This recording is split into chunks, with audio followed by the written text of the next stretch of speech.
Quero cumprimentar todos os nossos irmãos com a paz do Senhor Jesus.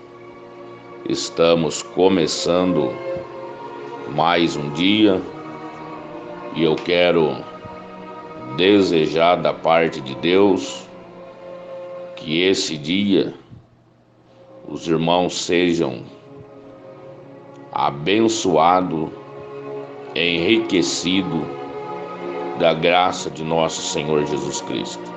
Estejam segurados em suas mãos, porque só Deus pode garantir a nossa vitória, garantir a nossa bênção no meio do mundo tão conturbado. E eu sei que pela sua misericórdia que Ele tem ainda segurado pessoas de oração, que tem desejo de falar com Ele. Muitas orações Ele tem respondido e algumas não tem, porque existe um segredo na oração. A oração, ela é diálogo. É quando nós, de todo o coração, de toda a nossa alma, de toda a nossa força, de todo o nosso entendimento, fazemos a nossa oração. E na nossa intensidade de fé, nós aguardamos a resposta de Deus. E Ele vai conversando conosco nas nossas orações. E nós vamos percebendo que ela está entrando no Santo dos Santos, na presença de Deus. Mas quando nós a fazemos, a nossa oração aleatória, não vai passar de um amontoados de palavras, de rimas de palavras, de muitos pedidos, porém, sem resultado, sem sucesso. Por isso que primeiro nós temos que ter vida no altar para depois entrar no altar. Nós temos que ter intimidade com Deus, amizade com Deus, para que as nossas orações sejam ouvidas e bem-sucedidas. E aí nós garantimos o nosso sucesso espiritual. Muitos lutam para um sucesso profissional ou em de outras áreas. Povo de Deus que tem a visão do céu luta pelo sucesso espiritual. Desejo estar lendo com os irmãos texto sagrado que está em Apocalipse, capítulo 15, que diz assim: E vi outro grande e admirável sinal no céu, 7 anjos que tinham as 7 últimas pragas, porque nelas é consumada a ira de Deus. E vi como um mar de vidro misturado com fogo, e também os que saíram vitoriosos da besta e da sua imagem e do seu sinal e do número do seu nome, e que estava junto ao mar de vidro e tinha as harpas de Deus, e cantava o cântico de Moisés, servo de Deus, e o cântico do Cordeiro, dizendo: Grande e maravilhosas são as tuas obras, Senhor, Deus Todo-Poderoso e Justo, e verdadeiros são os teus caminhos, ó Rei dos Santos. Quem te não temerá? ó Senhor, e não magnificará o teu nome? Porque só tu és santo. Por isso todas as nações virão e se prostrarão diante de ti, porque os teus juízos são manifestos. E depois disto, olhei, e eis que o templo do tabernáculo do testemunho se abriu no céu. E os 7 anjos, que tinham as 7 pragas, saíram do templo, vestido de linho puro e resplandecente, e cingido com um cinto de ouro pelo peito. E um dos 4 animais deu aos 7 anjos 7 salvas de ouro, cheia da ira de Deus, que vive para todo sempre. E o templo encheu-se com uma fumaça da glória de Deus e do seu poder, e ninguém podia entrar no templo, até que se consumasse as 7 pragas dos 7 anjos. Amém.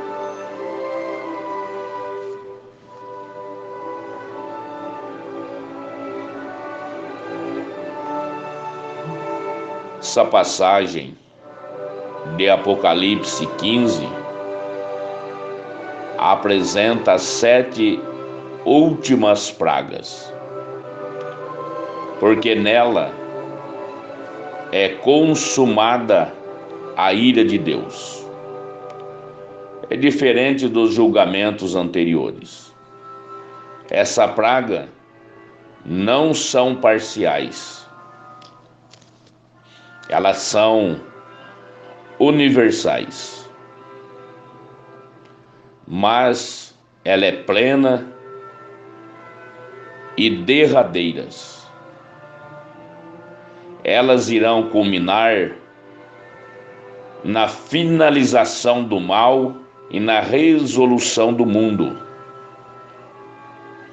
Muitos de nós escolhem quando julgamento e pragas são mencionadas. Nós acostumamos começar a questionar Deus, perguntando se realmente são necessárias todas as catástrofes, todas as pragas, todas as vezes que o mundo sofre a ira de Deus. Nós conhecemos Deus, sabemos que Ele precisa, Ele deve trabalhar em função da humanidade, para ensiná-los, para indicá-los que existe um Deus. Enquanto de repente eles estão vivendo como que se Deus não existisse, como se os homens fossem Deus, como que se o poder estivesse na mão deles.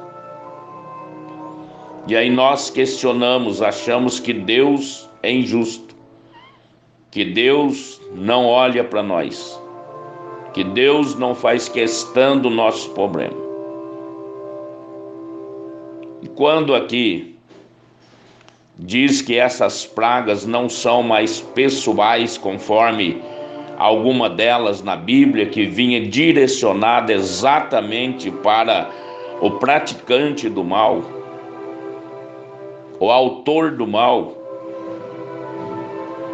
e hoje, ou nesse dia, elas são universal, todos acabam sofrendo um pouco do mal que o outro trouxe, que o outro provocou.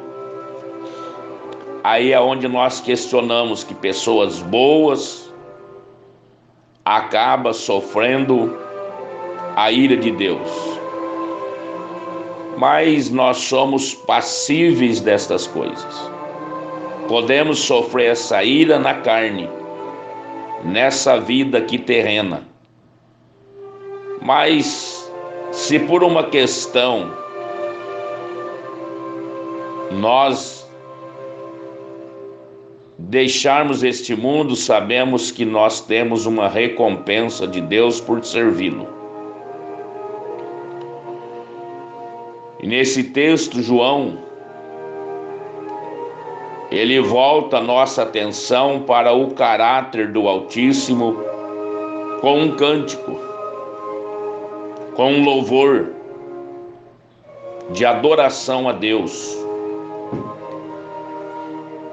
que magnifica a Deus, que alimenta o trono de Deus, porque mesmo em meio de tempos difíceis, de tempos de calamidades, é tempo de adorar a Deus, é tempo de reconhecer a soberania de Deus, é tempo de agradecer a Deus, se não um dos melhores tempos, porque é a hora que nós precisamos urgentemente da providência de Deus, do socorro de Deus, da misericórdia de Deus, da providência de Deus. E nós a podemos orar em forma de cântico. Em cântico nós podemos galgar os degraus celestiais e chegar perante a face gloriosa, majestosa de nosso Salvador Jesus Cristo. E o texto fala do cântico. E o povo de Deus está cantando, e no cântico está lembrando-nos de que grande e maravilhoso são as tuas obras. Quando é bênção e quando é correção, as manifestações e as obras que Deus realiza na terra, de qualquer forma, ela é maravilhosa. Porque se ela é bênção, nós gozaremos dela. Se ela é correção, nós aprendemos com ela, corrigimos a vida através dela. E o Senhor Deus Todo-Poderoso, justo e verdadeiro, diz o texto, são os seus caminhos. Disso é que nós não podemos esquecer. Independente do que acontece no mundo, Deus é justo e verdadeiro, e também em todos os seus caminhos. Então jamais ele vai fazer injustiça. Se alguém sofre a ira de Deus, se o mundo sofre a ira de Deus, é porque provocaram a ira de Deus, e Deus nunca vai deixar de ser Deus. Ele já ditou as suas regras, já revelou as suas condições, já colocou diante de nós a bênção e a maldição. E ainda aconselhou: escolhe, pois, a bênção para que vive. A bênção se fazermos a sua vontade. Se a humanidade, se o mundo voltasse-se para Deus e fizesse a sua vontade, não haveria praga, não haveria catástrofe.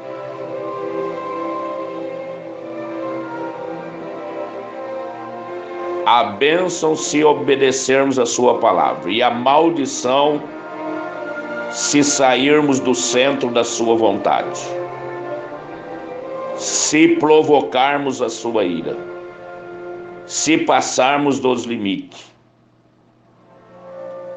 O Rei dos Santos, como diz Apocalipse 15:3. Deus é santo e as suas obras são justas.